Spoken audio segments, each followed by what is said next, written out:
Having this interesting reading session, Disguised Distress, based on Srila Prabhupada's book, Elevation to Krishna Consciousness. Let's begin today's session with a few prayers. Nama Om Vishnu Padaya Krishna Preshthaya Bhutale Srimate Bhakti Vedanta Swamin Nitinamine Namaste Saraswate Deve Gauravani Pracharine Nirvishesha Shunyavadi Paschatya Deshatarine Jaya Shri Krishna Chaitanya Prabhu Nityananda Shri Advaita Gadadhara Srivasadi Gaura Bhakta Vrinda Hare Krishna, Krishna Krishna, Hare Hare, Hare Rama, Rama Rama, Hare Hare.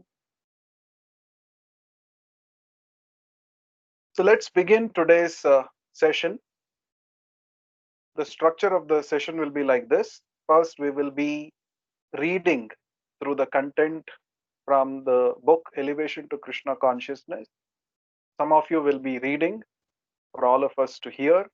And then we shall also have a discussion based on the reading matter so that concepts become more clear to us.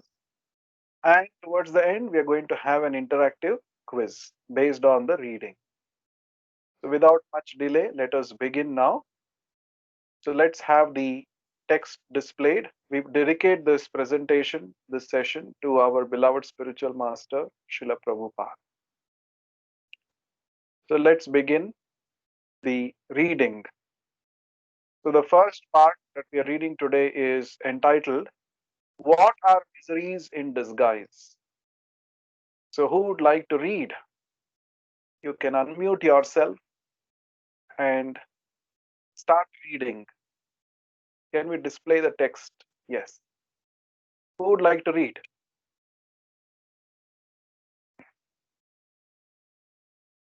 Hare Krishna.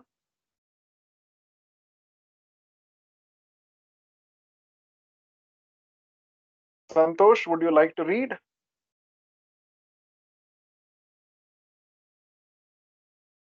Am I audible to everybody? Yes, bro. Yes, bro. Yes, please read. What are miseries in disguise? Sufferings of humanity are caused by the misuse of the discriminative power or the little independence which is given to individual souls.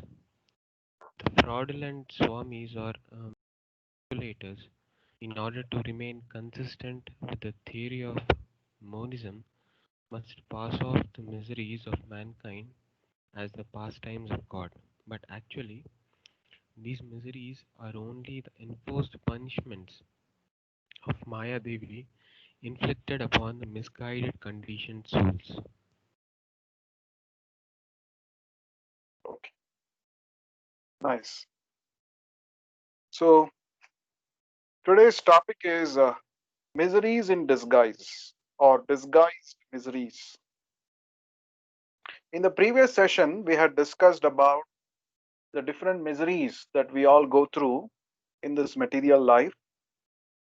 And the root cause of all these miseries we had discussed is our forgetfulness of our eternal loving relationship with Krishna.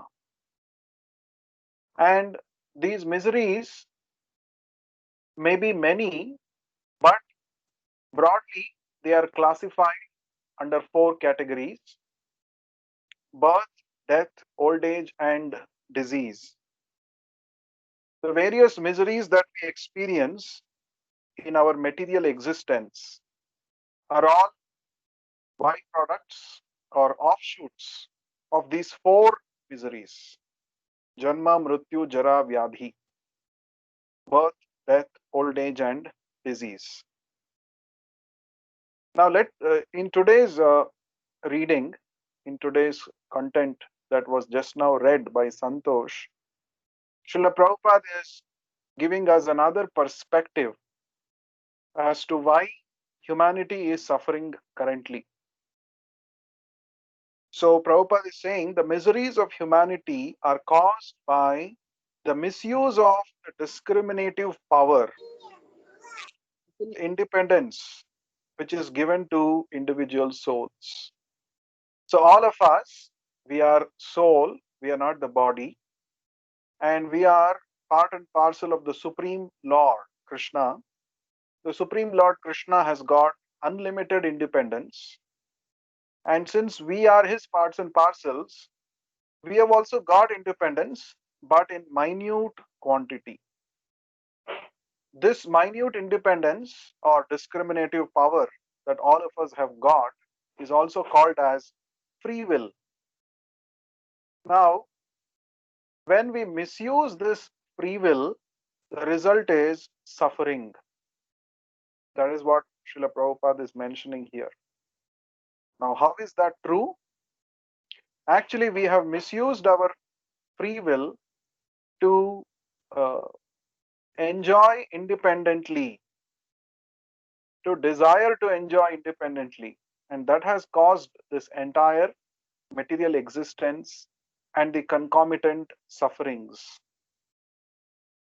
Actually, each one of us, in our natural original position, we are very happy, contented, being in the association of Krishna, enjoying a loving relationship with Him, serving Him wholeheartedly. But we have thought using our free will, why should only Krishna be the recipient of service? Why can't I receive service? Why can't I enjoy independently? Why can't I become God? So this is the misuse of independence. The moment we have misused the independence, we have uh, it has resulted in our material existence, which we are currently going through. So the root cause of all our sufferings can be traced back to this particular misuse of our minute independence or discriminative power. Now, to solve this sufferings, there have been many spiritualists also who have come forward with their theories, with their philosophies.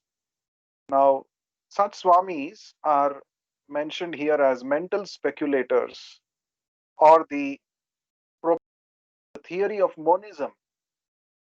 Now, what is monism?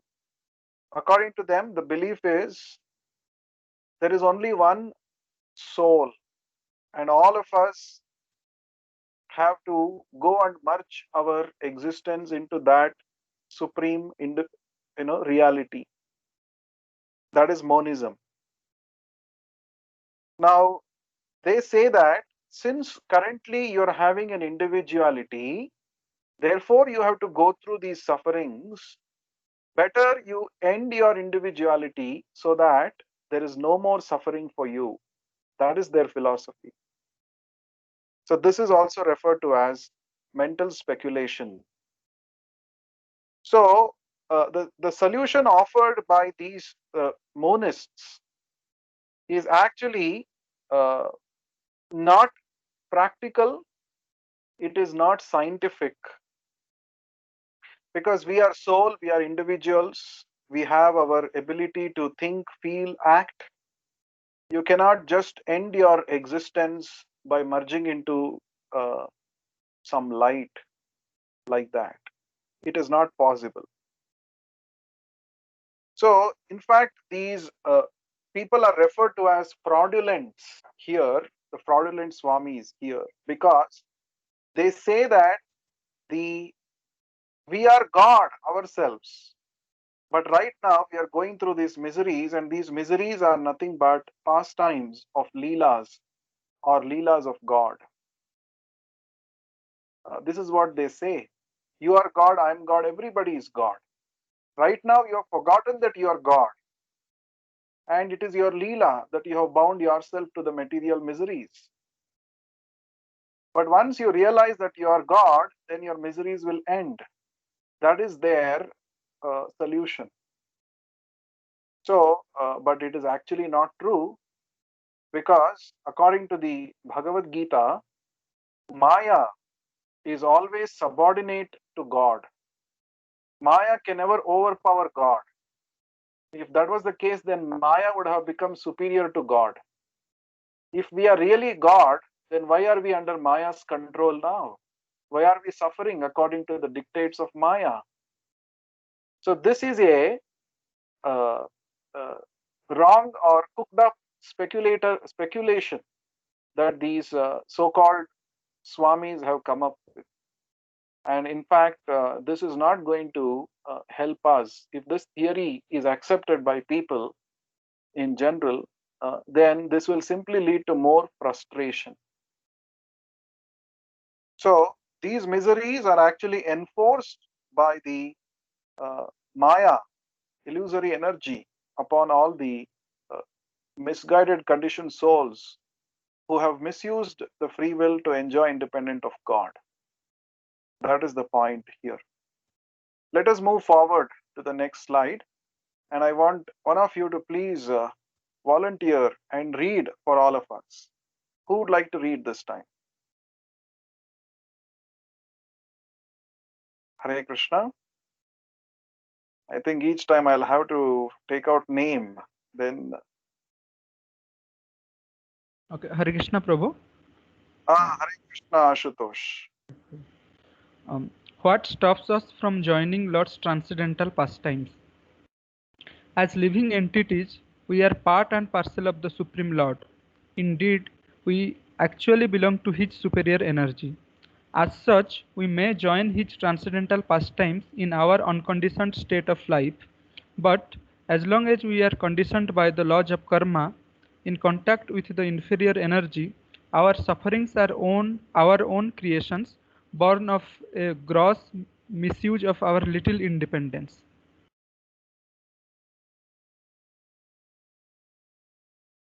Hare Krishna. Hare Krishna Prabhu. Thank you, Prabhu. Thank you. Thank you for reading, Santosh. Yes. Thank you, Prabhu. So now, why is that we are not taking the real solution offered? So in the previous session, we had discussed that if we simply immerse ourselves in learning about and knowing the truth about the transcendental pastimes or leelas of Krishna, then we can simply end our material existence and we can put a full stop to all the sufferings that we are going through now. That is the real solution offered in the Vedic scriptures. But what is stopping us from taking up that solution? What is stopping us from aspiring to be a part of Krishna's uh, eternal pastimes in the spiritual world? Why are we suffering? Why are we instead choosing to suffer here in this material world? So that is explained here. As living entities, we are part and parcel of the Supreme Lord. Indeed, we actually belong to His superior energy. So there are two kinds of energies, superior and inferior. Superior energy is the spirit. Inferior energy is matter. Both spirit and matter are energies of God. But we belong to the superior category. As such, we may join His transcendental pastimes in our unconditional state of life. But as long as we are conditioned by the laws of karma in contact with the inferior energy, our sufferings are our own creations, born of a gross misuse of our little independence. So, instantly, if we take up the process of Krishna consciousness seriously, we can become qualified to immediately be part of Krishna's pastimes in his original in the original spiritual abode of the Lord, as Krishna says in the fourth chapter of the Bhagavad Gita, which we had already discussed in the previous session. Janma karma cha me divyam evam yo veti tattvataha yaktva deham punarjanma naiti mameti sorjuna.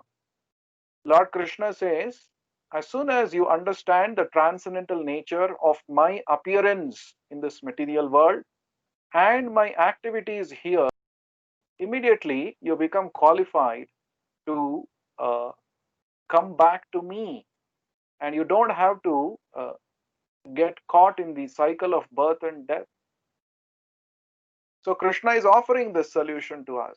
Come, know me, understand your relationship with me, and engage in my loving service, and you can come back to me.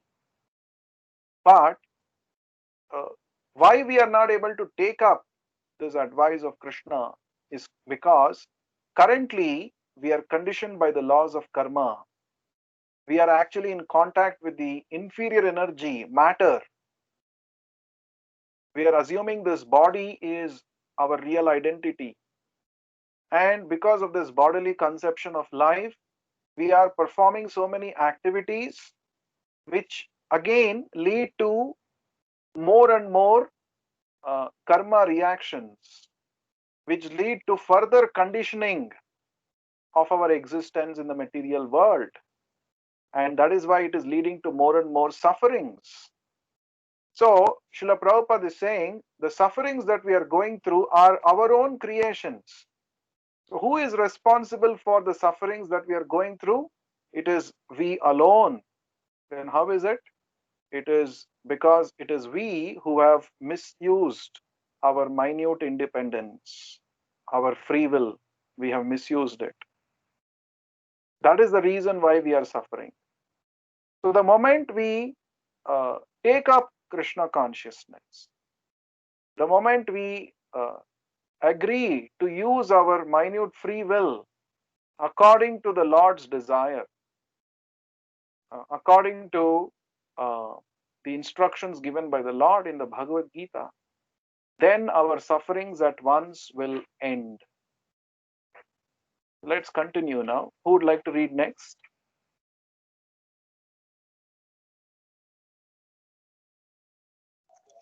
Hare Hare Krishna. Krishna Prabhu, I am Rejan. Yes, Rajan. Hare Krishna. The impersonalist monist only misguide people by contending that the threefold miseries are a part of the Lord's pastime. Such impersonalists and monists have misguided their followers because incorrectly they incorrectly think that the Supreme Lord and the individual souls are equal in all respects. True, the individual souls are equally in quality with the Supreme Lord, but not in quantity. If the individual soul were quantitatively equal to the Supreme Lord, he would have never been subjected to the laws of material nature. Yes. Thank you. That was Rajan from Nepal who read this part for all of us. Thank you, Rajan. So, here is a very interesting fact that Srila Prabhupada brings about. Um, the impersonalists or the monists whom we talked about in the first slide, so they are actually misguiding people in the name of spiritual life, in the name of spiritual knowledge. How are they misguiding? They are misguiding because they say that the miseries that we are going through are actually part of Lord's pastimes, Lord's leelas. But actually, it is not a fact. Why they are saying it is Lord's leelas? Because they say that each one of us is the Supreme Lord, each one of us is God, and it is our own leela that we are going through this misery, which is actually not a fact that we have already discussed.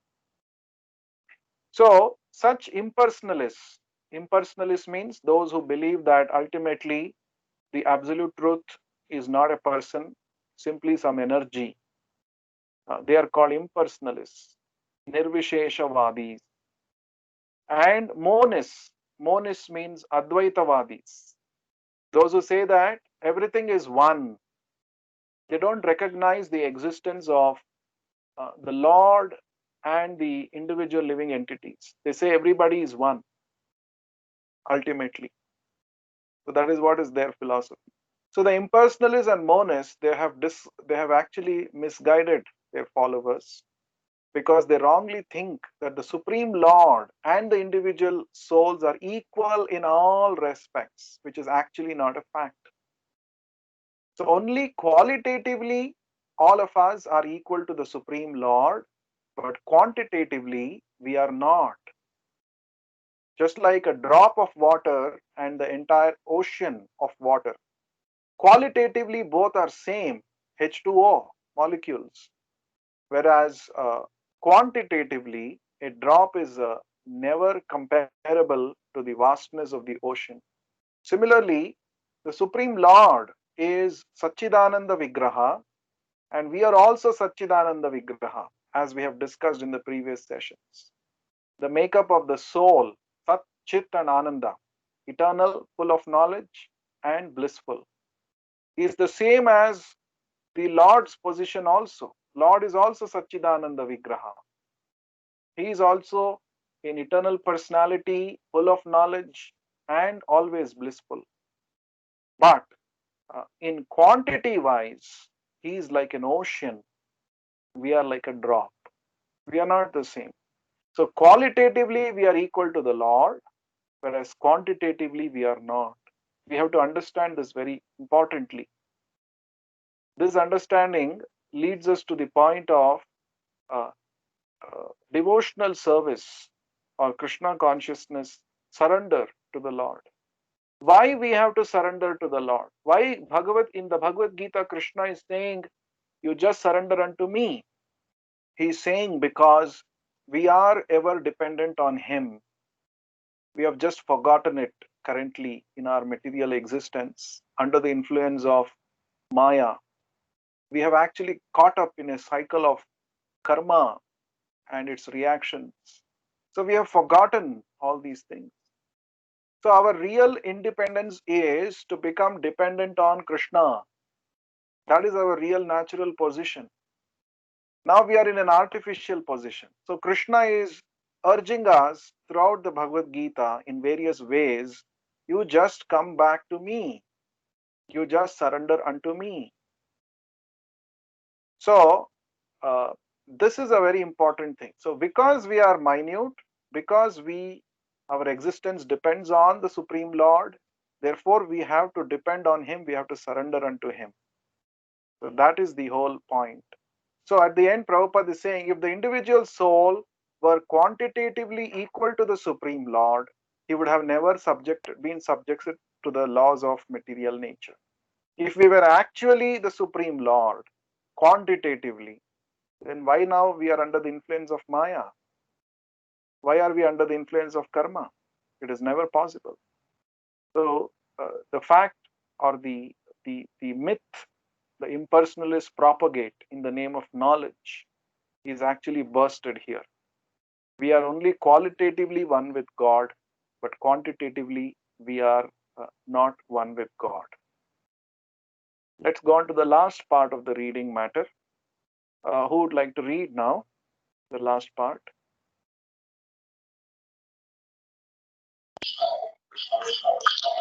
Hare Krishna, Prabhu.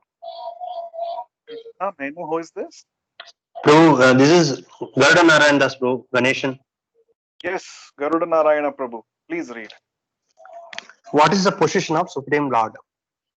Material nature is subordinate to the will of the Supreme Lord, and therefore he cannot be subjected to the laws of material nature. It is contradictory for the Lord to be subjected to the laws of his own inferior energy. Matta parataram nanyat kischit asti dhananjaya. Mayi sarvam itam proktam sutre manigana iva. Again, Sri Krishna states, O conqueror of wealth, Arjuna, there is no truth superior to me. Everything rests upon me as pearls are strung on a thread. Bhagavad Gita, 7th chapter, 7th verse. Again, Sri Krishna states, Tibir Gunamayir Bhavair Ebihi Sarvam Idam Jagat. Mohitam Nabijanati Mam Ebhya Param Abhyayam. Deluded by the three modes, goodness, passion, and ignorance, the whole world does not know me, who am above them and inexhaustible. Bhagavad Gita, 7th chapter, 13th verse. Thank you Hare very Krishna. much. Hare Krishna. So what is the position of the Supreme Lord? So just now we understood that we are only qualitatively one with the Lord, but not quantitatively. So all the qualities that the Supreme Lord has, some of them are minutely manifested in our personality. But what is the greatness and position of the Supreme Lord? That we have to understand, because this knowledge can become an impetus for us to surrender to Krishna. Just like we become fans of politicians, or we become fans of some cinema artists, cinema heroes and heroines in this world. Why? Because they have some special qualities which make them very attractive, and that is why we become fans or followers of these people. Now, similarly, if we have to actually realize uh, how great is Krishna, what is his position, if we actually realize properly, then it can actually act as a catalyst or it can act as an impetus for us to develop loving relation with Krishna, which we have actually currently forgotten. So Maya or material nature is always subordinate to the Supreme Lord. So in this slide, you can see the picture. Krishna is standing above, and under him there are three personalities. And these three personalities are the manifestations of uh, Maya. Maya acts on us in three modes. The material energy influences us in three ways, and those three are called three gunas, three modes of material nature. And uh, Krishna is standing above the three modes. That means Krishna is called Gunatita. Atita means he is above or transcendental. Krishna is always transcendental to the three gunas. He never comes under the influence of the three gunas. Whereas the three gunas are actually under the control of the Supreme Lord. The three gunas act according to his desire. Whereas we, the living entities in this material world, we are like stringed puppets in the hands of these three gunas.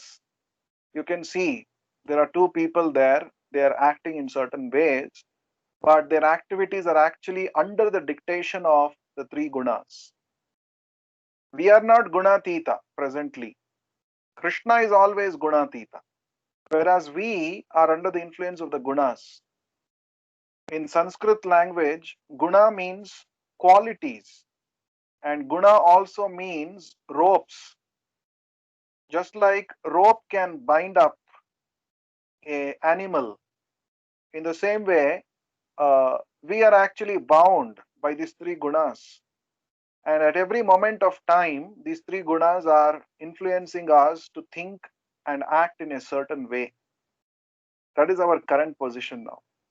So, how can the Supreme Lord, who is above the three modes, and we who are under the three modes, how we can be same?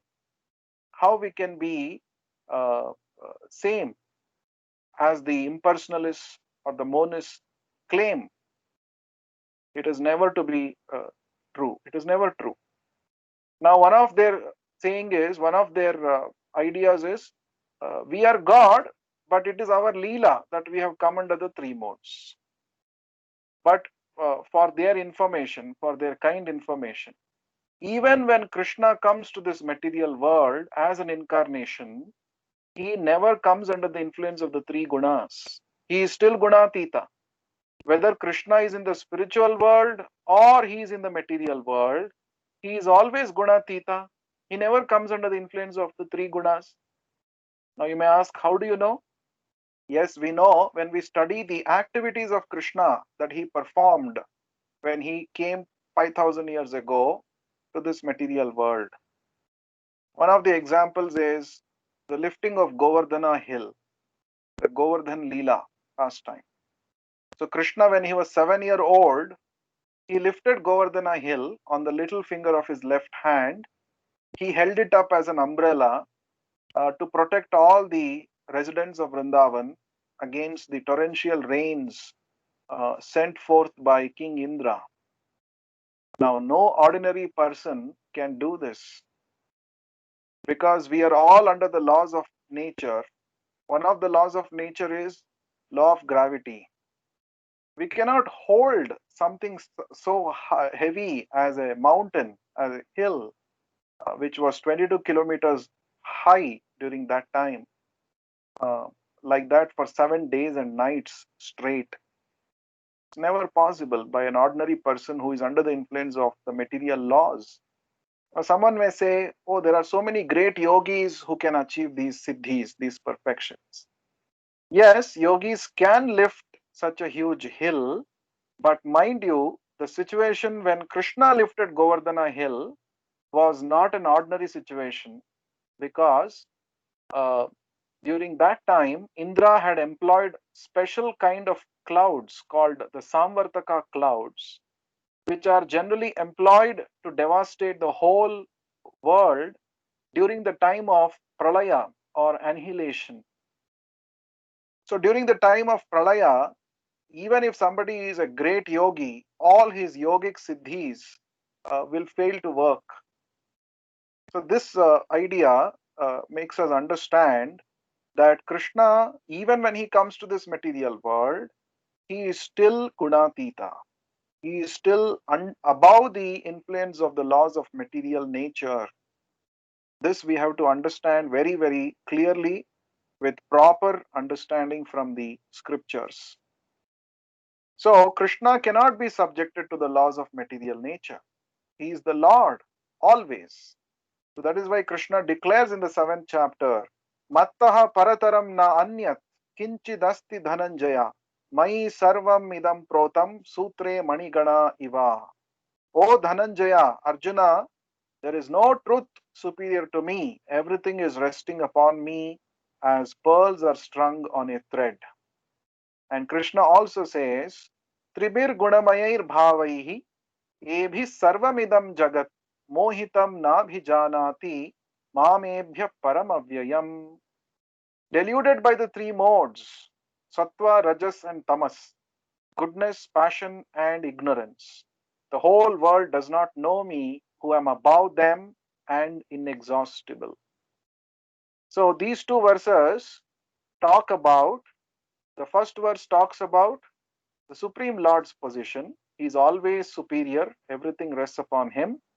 The second verse talks about us in our current situation, where we are under the subjugation of the three modes of material nature.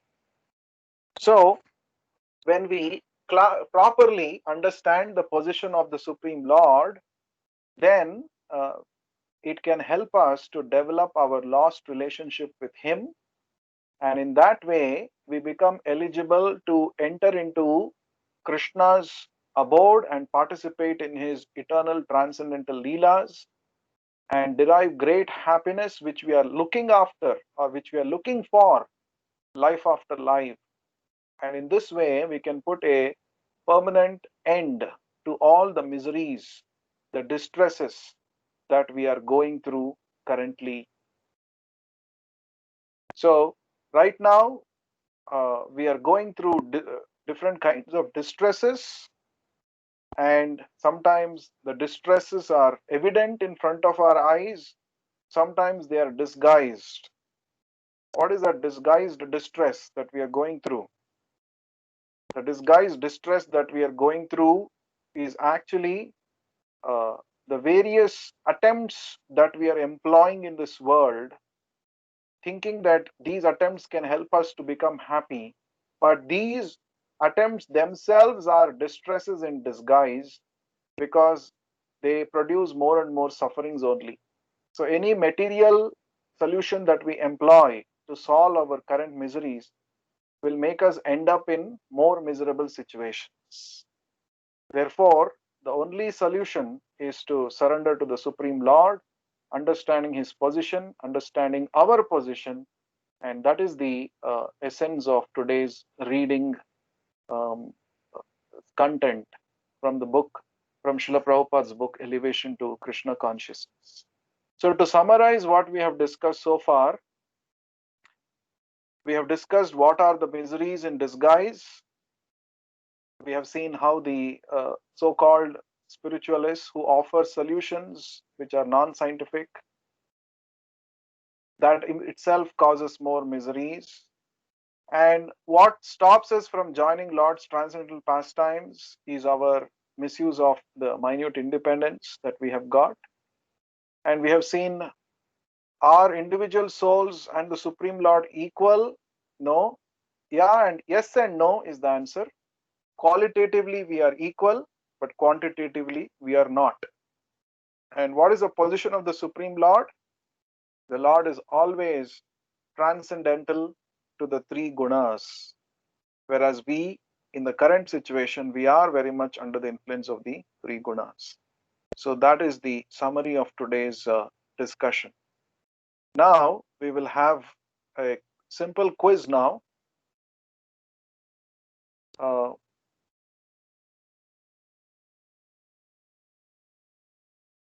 Hare Krishna. Hare Krishna, bro. Hare Krishna. So now we will have a quiz. Now, all that you have to do is, I'm not sure if there is a option where you can type the answer in this.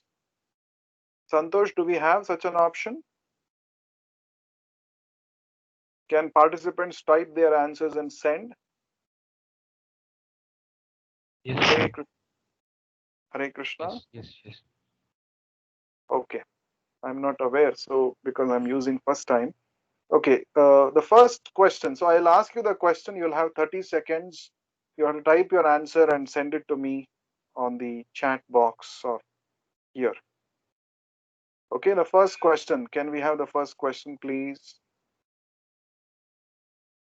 Miseries are only the enforced punishments of Maya Devi inflicted upon the dash conditioned souls. Supply the missing word. Your time starts now. Miseries are only the enforced punishments of Maya Devi inflicted upon the dash conditioned souls. Now, how do I see the Santosh? Can you please help me? How do I see the answers? It will be in the conversation box, or maybe you can ask participants to raise the hand, and they can Yeah, you unmute can them. raise your hand. Those of you who want to attempt this question, please raise your hand. There is an option called raise your hand. Can you please raise your hand once again? Okay, Rajendran. Rajendran. Bro, that is my name, bro. Ganeshan Rajendran. Okay. Bro, Garuda Narayana Prabhu. yes, bro. It's my office, this one. That's the reason it's coming out like that. It's misguided condition souls. Misguided, he says. Anybody else have a different answer? Okay, already the answer is displayed. Misguided is the right answer. Misguided conditioned souls.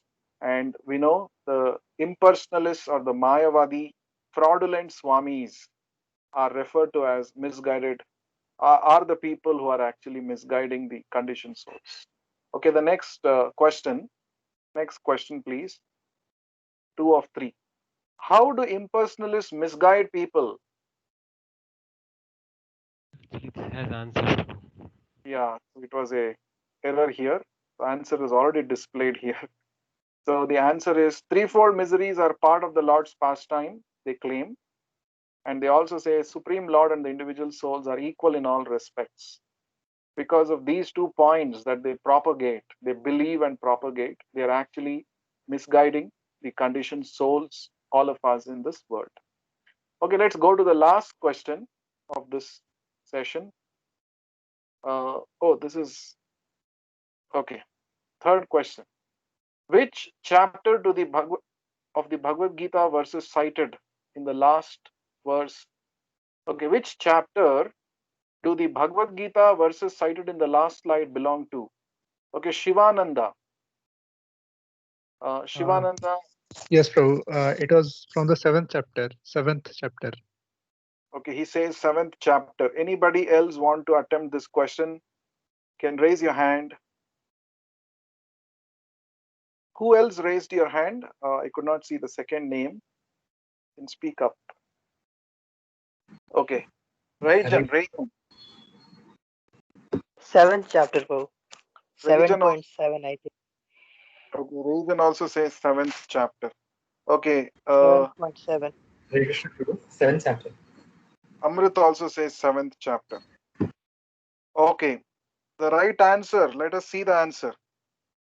The right answer is chapter 7. Haribol. So all of you have given the right answer. So 7.7 and 7.13. Okay. Now we come to the end of the session. We shall now chant the Hare Krishna Maha Mantra. We will take up questions at the end. First, we will chant once Panchatattva Mantra, and then Hare Krishna Mantra we will chant. Shri Krishna Chaitanya Just Shri Nityananda Krishna Chaitanya Prabhu Nityananda Shri Advaita Gadadhara Srivas Srivasadi Gaura Gaur Bhakta Vrinda Hare Krishna Krishna Krishna Hare Hare Hare Ram Ram Hare Hare Hare Krishna Krishna Krishna Hare Hare Hare Ram Hare Hare Hare Krishna Krishna Krishna Hare Hare Hare Ram Ram Hare Hare Hare Krishna Krishna Krishna Hare Hare Hare Ram Ram Hare Hare Krishna Krishna Krishna Hare Hare Hare Ram Ram Hare Hare Hare Krishna Krishna Krishna Hare Hare Hare Ram Ram Hare Hare Hare Krishna Krishna Krishna Hare Hare Hare Ram Ram Hare Hare Hare Krishna Krishna Krishna Hare Hare Hare Ram Hare Hare Hare Krishna Krishna Krishna Hare Hare Hare Ram Ram Hare Hare. So I request all of you to please chant the Hare Krishna Maha Mantra. It's the easiest way to connect with Krishna and to start developing a loving relationship with Him. Okay, so if you have to give, I request all of you to please use this link and give your valuable feedback and tell us how you liked the session and what else can be done to enhance the experience, your experience in the session. Please don't forget bit.ly/td feedback with a capital F. Okay, now if anyone has a question or you want to just recollect some interesting points from this session, you're free to do so. We have 3 more minutes during which we can do this. Anyone wants to say something, raise your hand, please. Anyone wants to ask a question, you can raise your hand. Okay. Now I see Garuda Narayana Prabhu has raised his hand. Prabhu Hare Krishna Prabhu, can you hear me? Hare Krishna. Yes. Prabhu, one point I wanted to give Prabhu, actually it's a more of a comment. Prabhu, we tell right actually qualitatively both Supreme Lord and the individual soul have similar nature, like Sachidananda Vigraha, like that we tell. And then Yes. for that we give Sastra Praman also. But like Yes. that, do we have any Praman or some kind of Sastric version which says Supreme Lord is unlimited and the individual soul is Anu, Vibhu Anu, like that? Is there any like that? Is there? Yes. Bhagavatam has got unlimited number of references like that. Yeah, Now, yes, true. now what you're saying, Anu and Vibhu, is also from Bhagavatam only. So we are Anu, Yeah. and he's Vibhu, he's the master. And also the one which we read just now, 7.7 also declares the same thing. 7.7 and 7.3, both of 13, them, yeah. 7.13, yes. So they say that the Supreme Lord is always above the 3 modes, therefore he is the greatest, and we are subjected to the 3 modes. Yes, Prabhu. Thank you, Prabhu. Thank you. Hare Krishna. Yes, Shivananda wants to say something.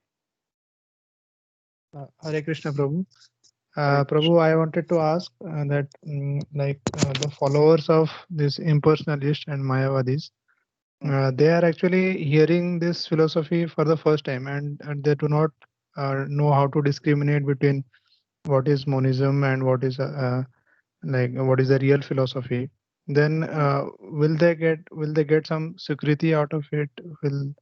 Or will it be completely in vain? Like if this knowledge will it be Yeah. added to their sukriti or not? That is my question, Prabhu. Okay, good question. So, bahunam janmanam ante jnanavan mam prapadyate vasudeva sarvamiti amahatma sudurlabha. Krishna says in the Bhagavad Gita, in the same chapter, 7th chapter itself.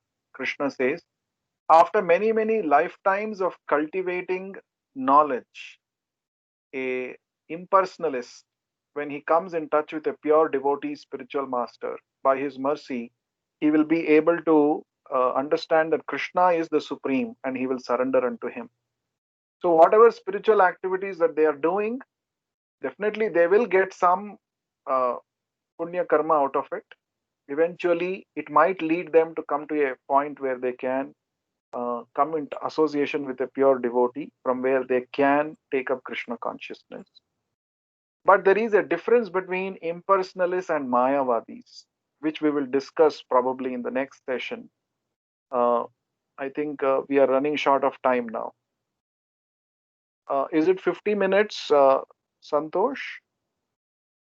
Or do we have more time? We have more time. How much more? It's actually unlimited, bro. Oh, that's the good news. Okay, nice. So there is a difference between impersonalists and Mayavadis. All Mayavadis are impersonalists, but all impersonalists are not Mayavadis.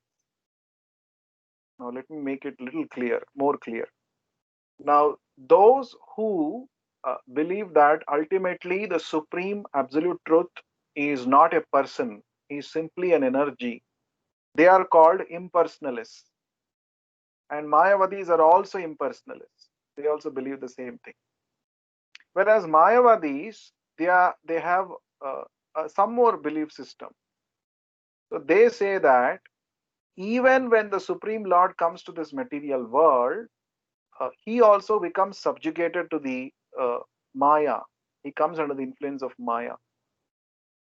So that is when they have this kind of an understanding, that is when an impersonalist qualifies as a Mayavadi. He becomes a Mayavadi.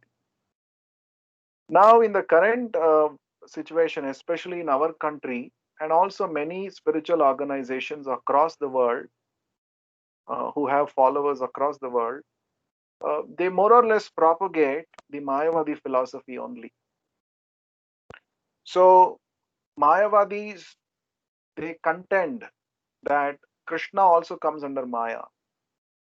They say that there is no use of chanting Krishna's holy name because that is, after all, a material name. They say that there is no use of worshipping the deity in the temple because it is simply matter. So they say everything connected with Krishna, they're all material. They're all manifestations of Maya only. So such people, they are very, very envious towards Krishna. And Srila Prabhupada says, as quoted in Chaitanya Charitamrita, Mayavadhi Krishna Aparadhi. The Mayavadis are actually offenders at the lotus feet of Krishna because they have such envious nature. They can't accept Krishna to be the Supreme Lord. And they say that I'll also become Krishna. Everybody is Krishna. Some kind of such word jugglery. So, such people, it is extremely difficult for them to give up their envious nature and take up devotional service. But it is possible when they come in touch with a pure devotee of the Lord, by his influence, even such Mayavadis can get transformed. They can also become devotees. One such example that is quoted in the scripture is Sarvabhauma Bhattacharya, who was a Mayavadi, an impersonalist Mayavadi, and who happened to be the head priest of Jagannath temple in Puri. He was a Mayavadi, even though he was a head priest.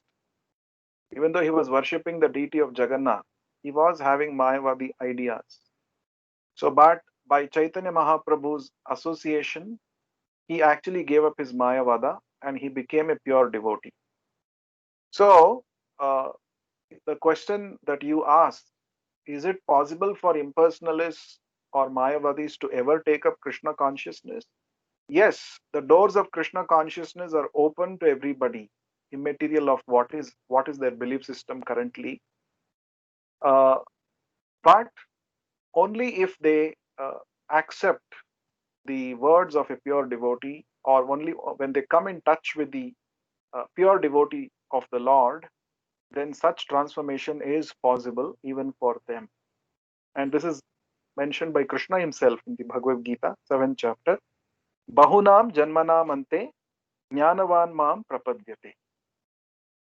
So if one is simply an impersonalist, there are a lot of opportunities. But if somebody is a staunch Mayavadi who is very, very envious, so Prabhupada says that this trying to become one with Krishna is actually the last snare of Maya.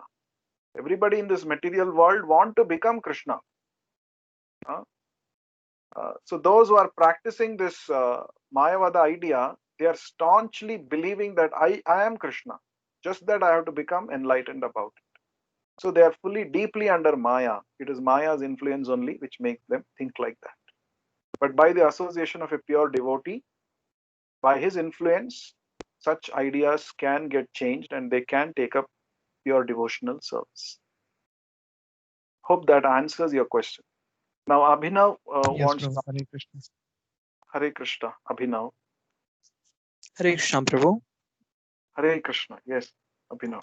Prabhu, I have a question based on what I have come across, means what others asked me once. So it's like, why is it that it's compared with others and not just presented directly? I mean to say, means why is that comparison given with others and not just presented whatever is there, the truth? Yeah, good question. So Srila Prabhupada says in this connection, now when we are presenting Krishna conscious philosophy, it's not just sufficient to present the philosophy as it is, but the wrong philosophies which are propagated in this world in the name of spirituality, they also have to be defeated. In fact, if you see our acharyas in the past, they have not only presented their explanation of the Vedic scriptures, but they have also defeated the pseudo philosophers. That is very important. Knowing reality means to also know simultaneously what is fake, what is unreality. That has to be very clearly understood. Of course, the idea is not to simply pick a quarrel with somebody or just to make somebody feel bad about it. That's not the idea. The idea is to present the truth as it is completely, and also to present what pitfalls one may come across by following uh, the philosophy which is not bona fide. So in the Bhagavatam, it is said, how did Vyasadeva realize the absolute truth? So very nicely it is described. Vyasadeva saw the Supreme Personality of Godhead, Krishna, in his full opulence, and standing behind him, he also saw Maya, which is ignorance personified.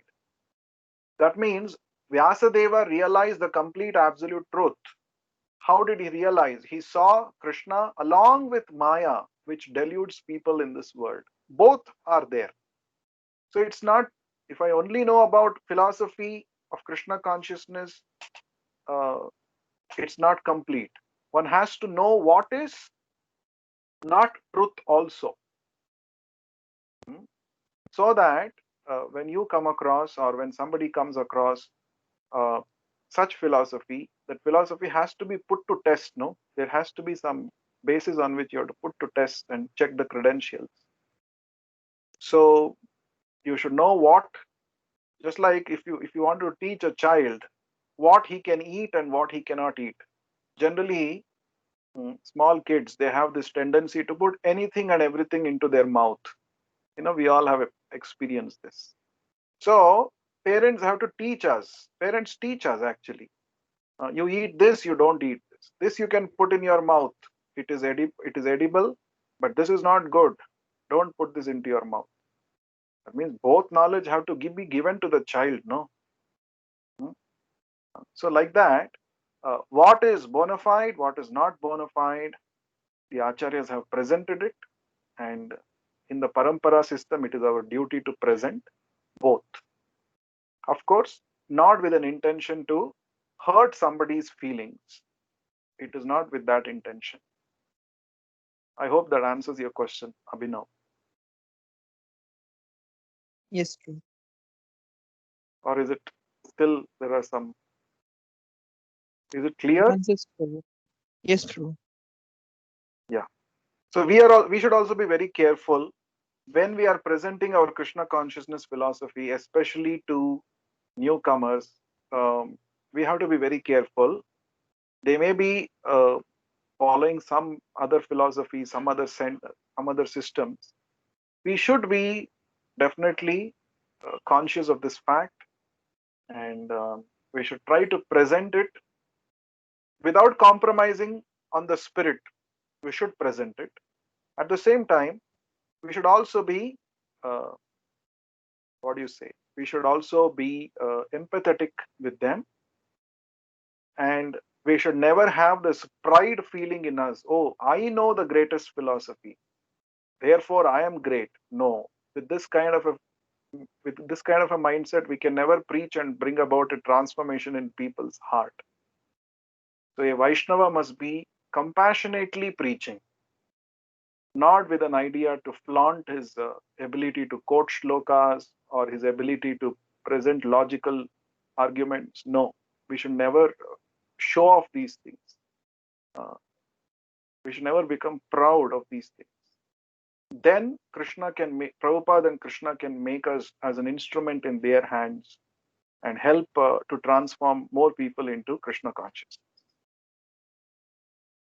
Is there anybody else who would like to ask a question or make a comment?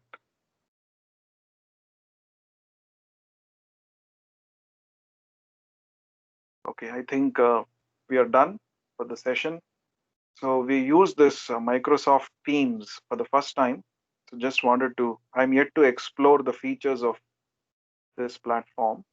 So we did it as a trial or a debut session on this. Thank you all for coming and being part of the session. And I hope it was a good learning experience and a good Kṛṣṇa conscious association. Thank you all once again. Srila Prabhupāda. Bye. Yeah. Hare Krishna. Hare Krishna, Prabhu. Hare Krishna.